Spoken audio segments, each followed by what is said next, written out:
เป็นนั่นได้เท่าไหร่โดย เนาะถือว่าเห็นดีบ่ โดย ยินยอมการมอบเหมือนบ่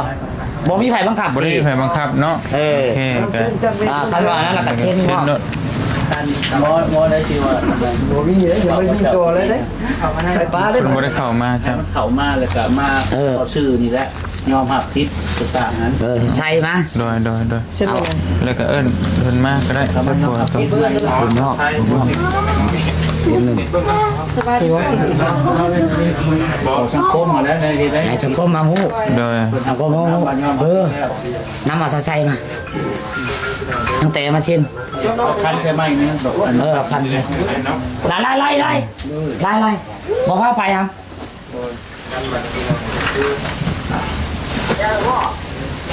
ยัง ใช่น้ำชีไปใช่ เอาไว้ตัวเดิม ใช่ จำบอกว่าเอาอย่าละ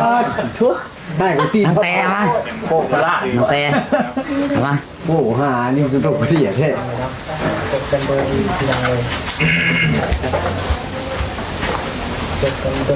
เด็กสองเขียนชื่อจะลง ลายเซ็นจำโปะเนาะ จำโป ปูเงากันได้ ยุลุมนี่โอเคผู้หักเนาะเดี๋ยวนี้คือน้องไซเนาะนั่งลง ทางลม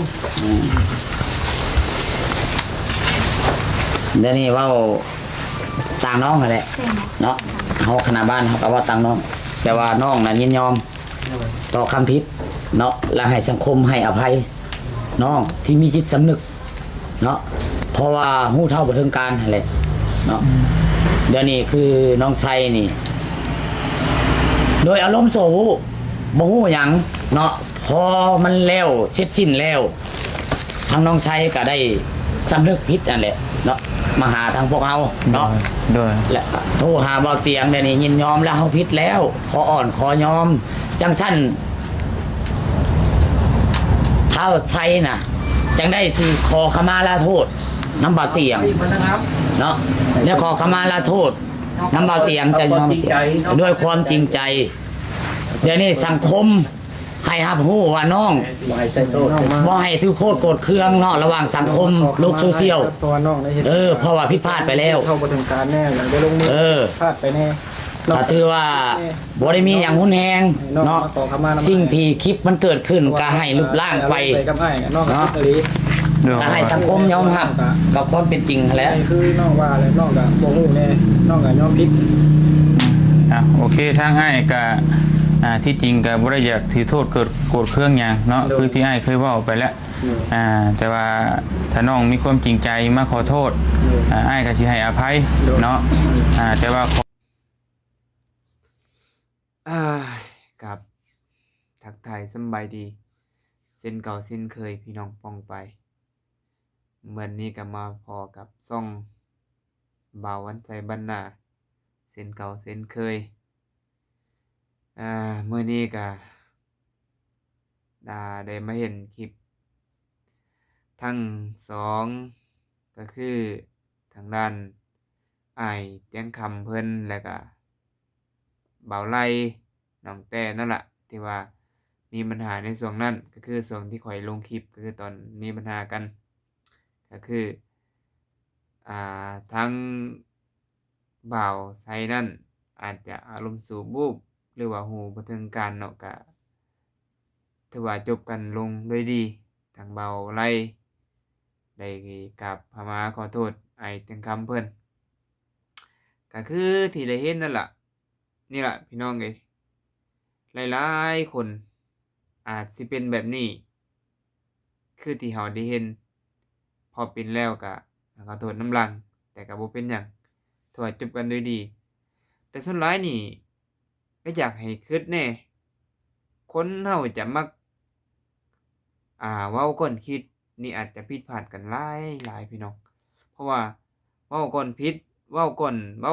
เว้าก่อนคิดถ้าเกิดว่าคิดก่อนเว้านี่อาจจะบ่แบบนี้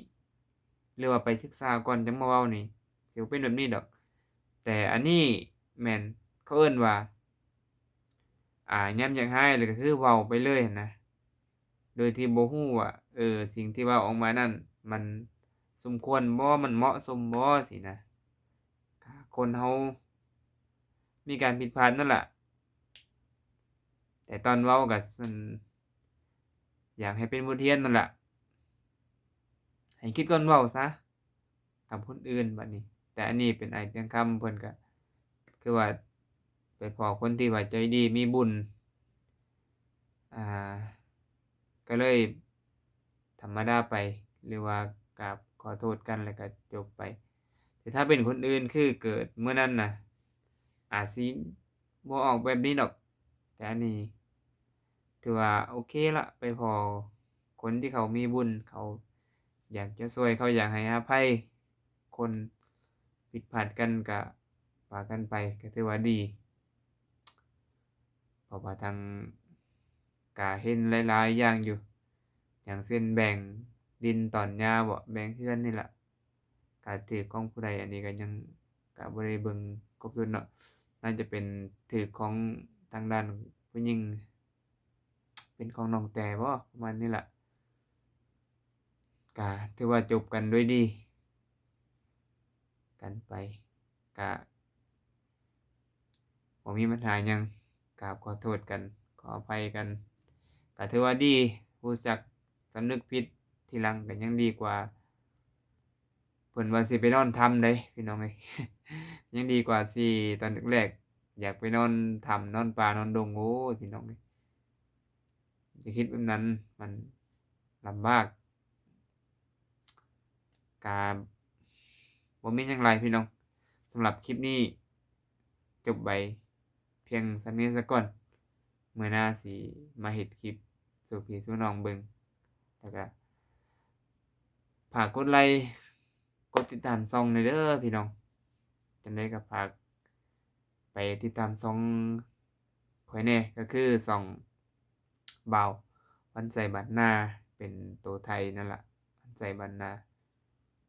สำหรับคลิปนี้จบไปเพียงส่ำนี้ซะก่อนไปก่อนเด้อพี่น้องบ๊ายบาย